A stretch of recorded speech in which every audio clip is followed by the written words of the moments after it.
of how people often judge against others. Why do we do that? Who created that competition? The government, the cabal, the police? No, we did. And it's becoming a big problem. Well, it is a big problem. It's not becoming, it is. But why do we do that to ourselves is the real meaning behind it. Because no matter who you are or what your status is, someone will always be better looking, have a better home, better car, or more money than you. And apart from the money, title, all the rest are in the eye of the beholder anyway. But the comparisons field where money is concerned can be thought of in terms of marketing. How all people must buy or have the latest gadgets or the newer upgrade models of cars, computers, TVs or phones.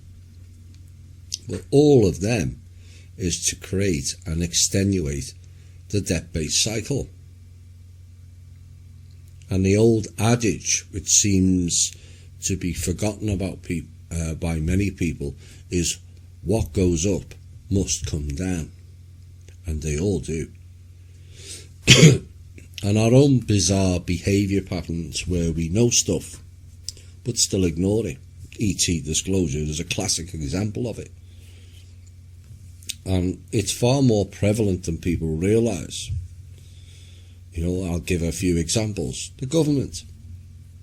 You know, we now know that most of them are corrupt and do not operate for the benefit of the people. We know this now. And yet we still vote. Most people now are familiar that the news tells lies, and yet many people still watch it. Why would you listen to people lying to you? You know? And this next one starts with a question, given we covered cars before or trucks. Would you take $3,000 to $5,000 out of your bank and go into the middle of the street and just throw it all away? Genuine question. As all of you would say no. But most people know that when you buy a new car and drive it off the lot, it has just lost $3,000 to $5,000 in value. Why do we do it? Does anyone ask why driving a car off a lot and it loses so much value? Perhaps the car was overpriced by $3,000 to $5,000 to begin with, and yet we still buy them. And we do it because we don't think enough of our own situations. We don't analyse things enough, and the biggest problem is we do not future think enough. Which brings in number 4. Why do people buy homes in a boom? You know, we've all heard it's I must buy a new home now as prices are going up. They do. And what happens next? The same as what happened after every other deliberately created boom. It goes bust. And that home you paid $350,000 for is now worth $190,000. And we all know it happens, and yet so many repeat the same mistakes. So why do we put these unnecessary comparisons upon ourselves? Why can't we be comfortable in our own skin? And why is the focus on what we haven't got than what we have? It's the gist. Next piece again has elements of From Russia with Love, and here is a peek into the hidden world of espionage that goes on amongst the so-called famous people's group. and how things really operate behind the scenes. This was a piece I took where it described, with her long blonde hair, catwalk figure and dazzling smile, it's easy to believe that Stella Penn Peschenak could have been one of the victims of the disgraced Hollywood mogul Harvey Weinstein. I guess that belongs in the eye of the beholder category as well, as none of those things applied by a picture, but indeed that's exactly what Stella Penn Peschenak told a New York Magazine writer, Ben Wallace, when she introduced herself as Anna, with another terrible story about the influential producer, however, with his journalistic instincts. But Wallace smelt a rat. And when they met for coffee, Anna confided that she'd had an affair with Weinstein and that it had ended badly. But there was something about her story that didn't quite ring true, as she seemed far more concerned, in fact, with asking questions about other Weinstein victims than her own story. However, call it paranoia, but Wallace had a sneaking suspicion that she was recording him. However, Rose McGowan, who is the actress who first accused Weinstein of rape, was rather more easily fooled, as Stella's plausible manner and hard-to-place European accent convinced the actress that she was Diana Phillip, another name change, and was an executive from a London asset management firm, Rubin Capital Partners. You know where that leads to. Who wanted to invite McGowan to speak at a gala dinner. And Rose McGowan, whether she was in California or New York, Diana, as she's now called, always seemed to be conveniently nearby, and they met up for long walks, drinks and a girls' night out, and McGowan even told her there was no one else in the world she could trust, but it was all a con. Just like Anna, Diana was merely a cover-up dreamed up by Stella, as she was a spy working for the infamous Mossad-linked Israeli intelligence company called the Black Cube.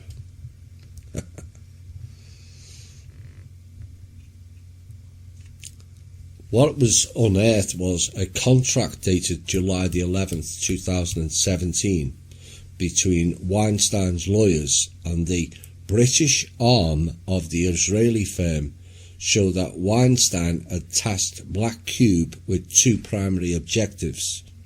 One, to provide intelligence which will help the client's efforts to completely stop the publication of a new negative article in a leading New York newspaper, and two, to obtain additional content of a book which is currently being written, which includes harmful negative information on and about Weinstein.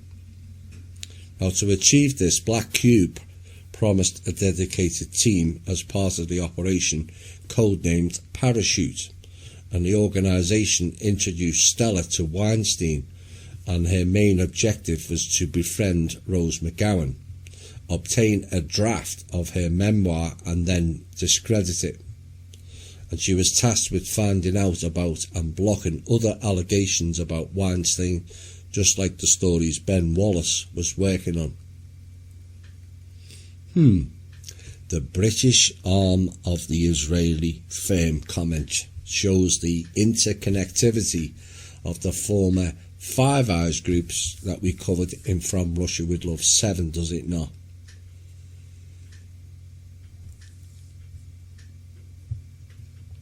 If that seems unlikely, consider that Black Cube was set up by former Israeli intelligence officers in 2010 and is known for and trades on its links with the feared Mossad intelligence service, known as Israel Secret Intelligence Service, or ISIS for short. and the campaign certainly seems to have been successful after several high-profile cases against Weinstein, including those by actress Ashley Judd and Hollywood producer Lucia Evans, have been struck out.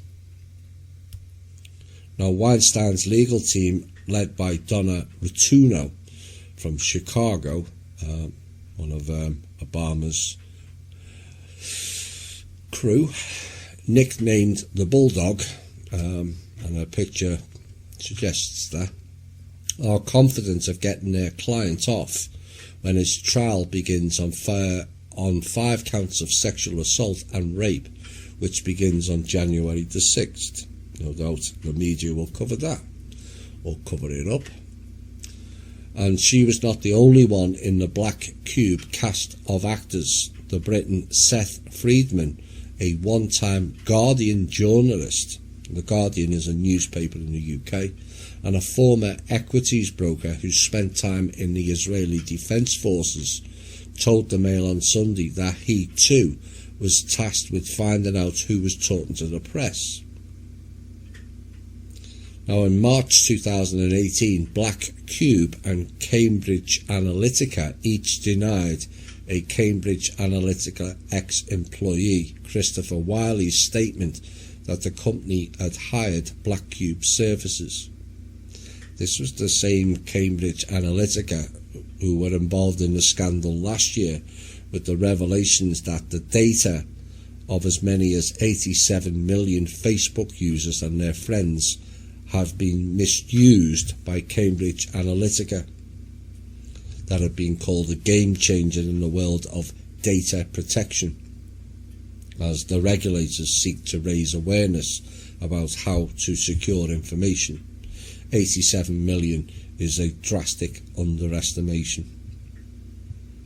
So the Black Cube Israeli intelligence service is also involved in Facebook and Cambridge Analytica.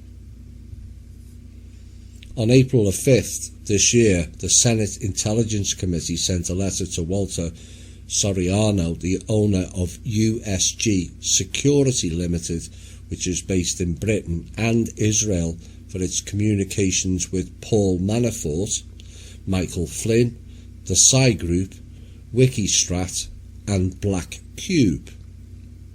Orbis Business Intelligence, a firm co-founded by Christopher Steele. Oh my. Christopher Steele was the one who wrote the BS Russian collusion document after Hillary, as the head of the Blue Dragon Group, had instructed him to do, to dig dirt on Trump before the election. Told you, they all connect. Now, in response, the company denied any connection and stated that neither they nor anyone acting on their behalf has ever had any communication or collaboration with Walter Soriano or anyone on his behalf. Yeah, right. Oh, the irony of a sideshow group, while still operating behind the veil of Mossad, calling themselves the Black Cube. This group of so-called private intelligence is operating on the same lines as the open source man Robert David Steele. Because if you think for 1 second that guy operates outside of the CIA, you are clearly not as awake as you thought you were. All these private security groups are subsidiaries of the Five Eyes and the Echelon system. They set them up to get around the very few rules that protects the people and allows them carte blanche to operate with impunity and zero oversight. As you can, some people will see about the antics of Robert David Steele, which we may have in next week's show. Further antics of Mr. Robert David Steele, I might add. And of course, we covered the Black Cube in From Russia with Love 8 and its satanic and off-world connections to the Sirius star system, along with its connections with the holy Islamic site at the Mecca. Israelis picking Muslim names for their corporation. Well, I never. An interesting chat developed on the page based on a headline that Catholics believe they must drink blood to maintain eternal life, which is actually referenced in the scriptures, believe it or not. And this is down to the Catholic Mass,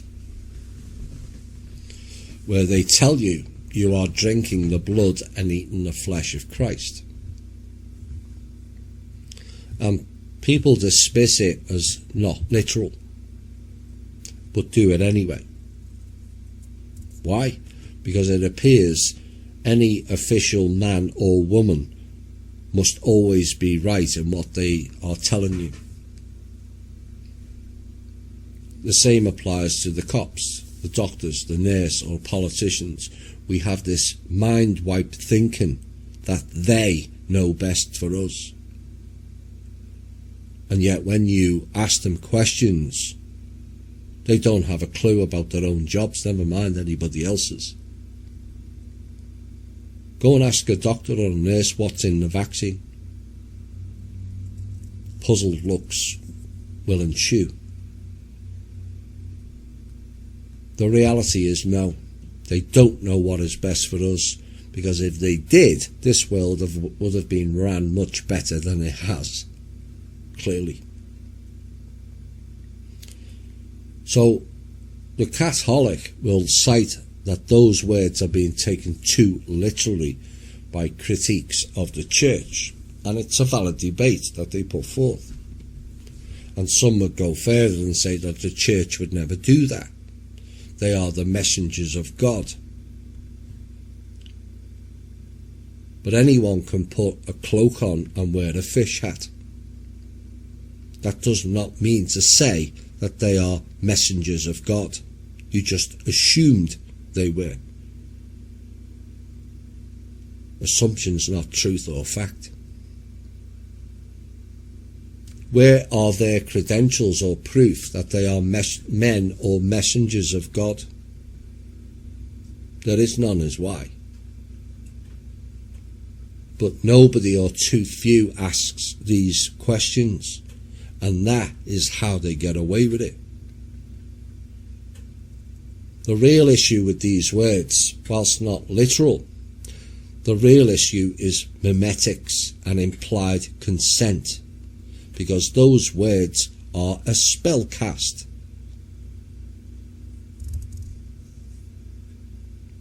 Like most of the scriptures are, they're all spell casts.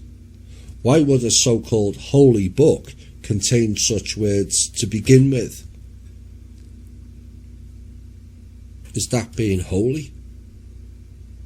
Talking about vampirism?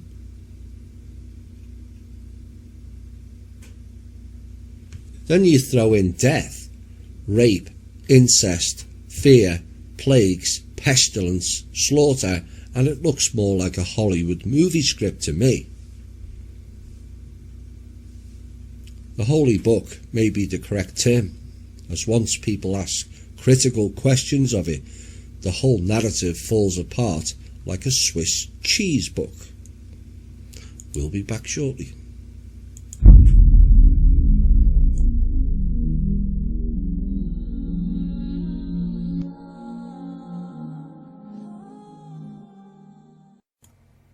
Connect the dots with that song. Final piece tonight. People are losing friends, loved ones, either by death or falling out, losing jobs, homes, on a very regular occurrence now in all of your lives. And it brings great pain, sadness, and it can send you spinning out of balance if careful self-observance is not adhered to.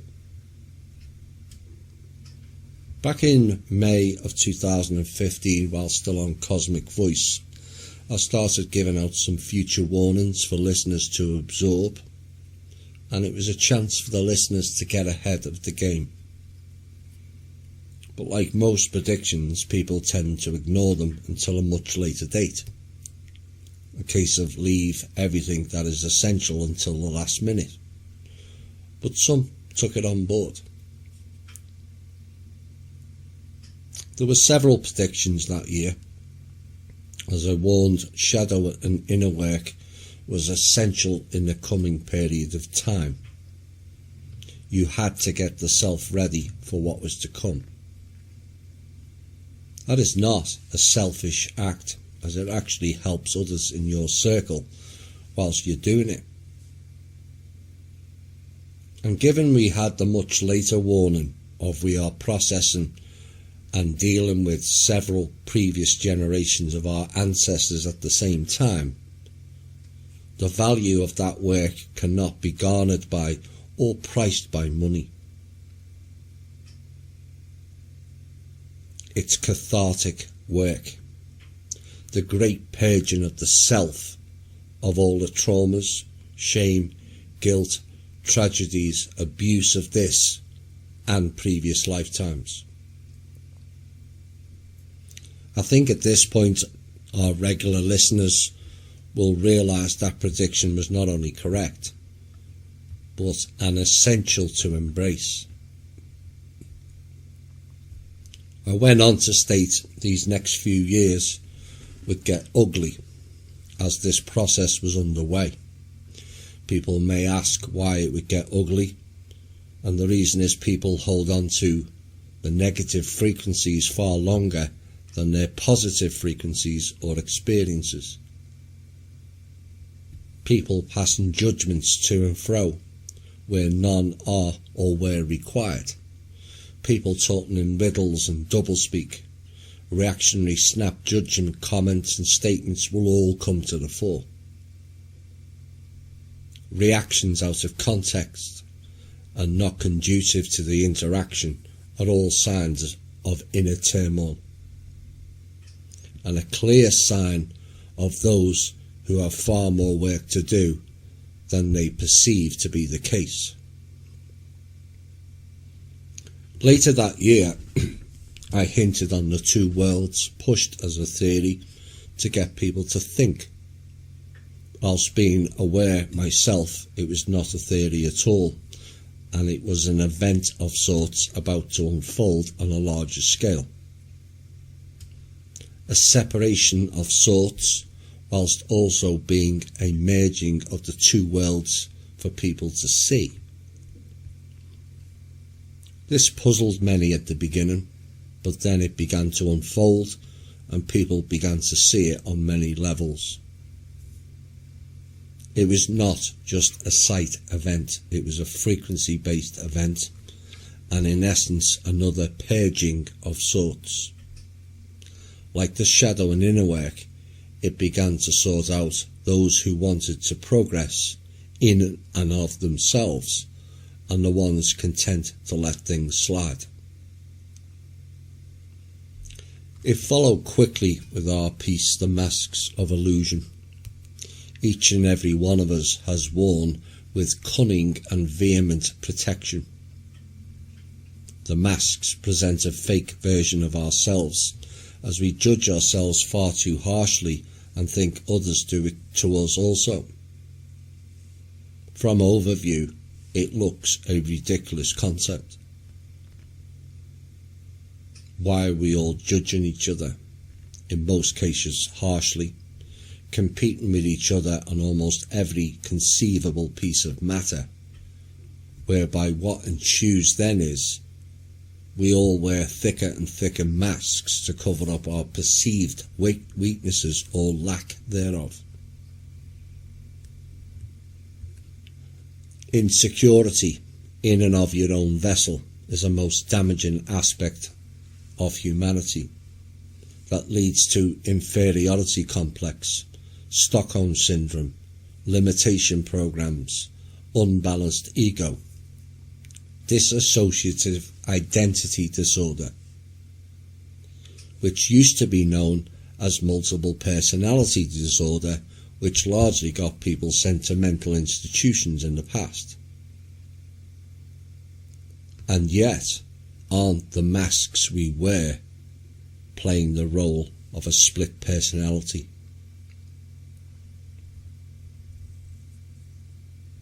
What the majority of people were presenting themselves as is and was fake,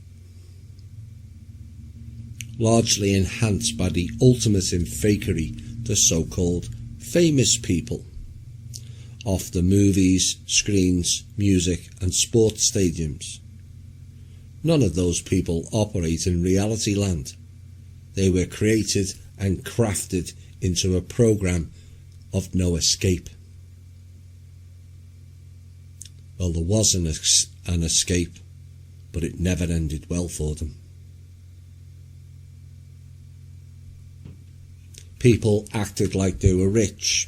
Yes, they were rich via the credit card debt system, which essentially created the modern day middle class. That was an illusion. You were middle class by debt only in most cases.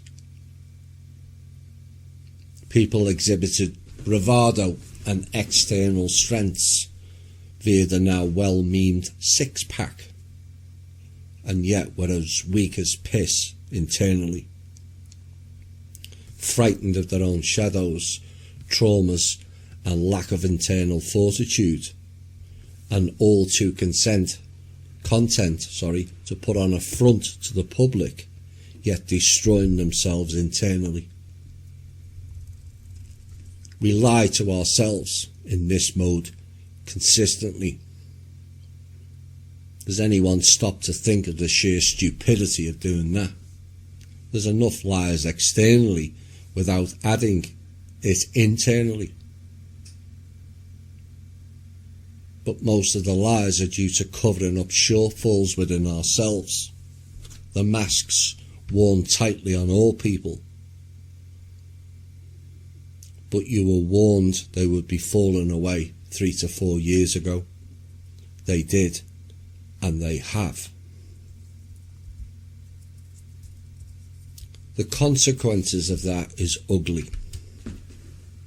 Watching so many people change character, and also realising few, or too few, were as nice as they portrayed themselves to be.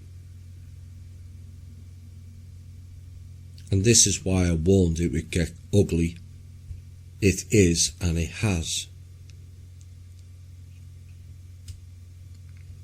Many people who once faced their own shadows are now being forced into doing so.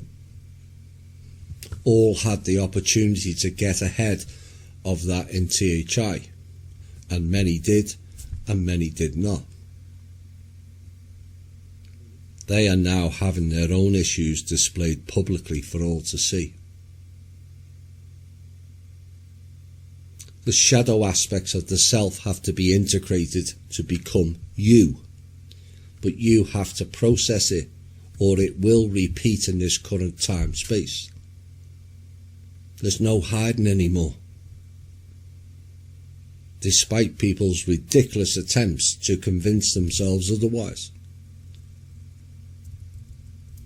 Out will come envy, bitterness, anger, selfish, greedy, and the comparative mindset will go into overdrive as they flail about trying to justify and lessen their own actions. Their lies will be replaced by other lies in their vain attempt to keep their own illusions going. It won't work. And it will become a source of mild amusement and also frustration to those who have done their work. Spiritual-based envy will rise exponentially as the ones who did their work shine and stand out like beacons. Accusations of being smug will increase against you. Those doing that just dropped the S and became the mug. which was created by the self, as you and only you failed to listen to or heed the several warnings given to you. And you also missed the call that echoed all across the universe. Those that have done their work will have to work hard to protect that work in themselves. You will and have been tested severely in this coming phase. Do not feel guilty for others not waking up. Do not feel guilty for those that haven't done their shadow and inner work. They had just the same opportunity as you. You took it. They never. The world is now entering an increased phase where stupidity and rage will be even more prevalent. Hold your ground. Do not let those people throw you off track. The Wait Club, which is a spellcast, have waited too long for others to do things for them. Like I said back in November 2017, it's too late for them to catch up. Many didn't like that statement, and neither did I. The speed at which events are now taking place, and since then, few can argue with it now. No matter how sad it is, they had the same opportunity as you. They chose to ignore it. And unlike several other things in this world where we are denied certain things or access to, this was accessible by everyone. There is and there was zero excuses to be had in that undertaking.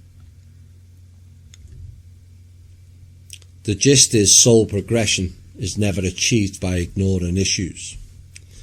Ignoring leads to standing still at best, and on a linear timeline that means going backwards. The insanity of doing that because you cannot face the self looks even more bizarre from an overview point of view. So why did so many fall by the wayside? Lives drifting away. Because humanity has become lazy. More in terms of mindset than physical, although that is diminishing by the day with people having a penchant for technology, which ultimately leads to technology replacing them. Many won't believe that statement. Fine. But I promise you it will not change the inevitable as so many sleepwalk into transhumanism. Until it happens, and then people complain. Who allowed this, they will cry. You did, is my answer. Lazy minds are not conducive to soul development. Lazy people who insist that everyone else must do things to improve their lives also is not conducive. The same applies to shadow and inner work. Only you can do it, as only you knows what your shadows and traumas are. My other prediction back in 2015-16 and the 2020 vision is now on the horizon. People will see more. And no, I don't mean we'll all have better eyesight.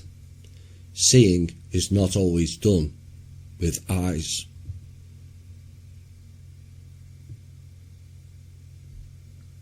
The world around us is collapsing on all levels at a record pace now, and you have two choices.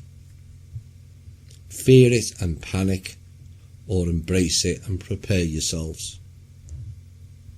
The old world is leaving. It's not coming back. This next decade will see it collapse completely, and a new one can be born. And that new world is all down to you. If you have to ask, what can I do? You are clearly not ready for the next phase. And I will repeat again so it sinks in. That new world is all down to you. This has been the Truth, Honour and Integrity Show. My name's Thomas Williams. Bye for now.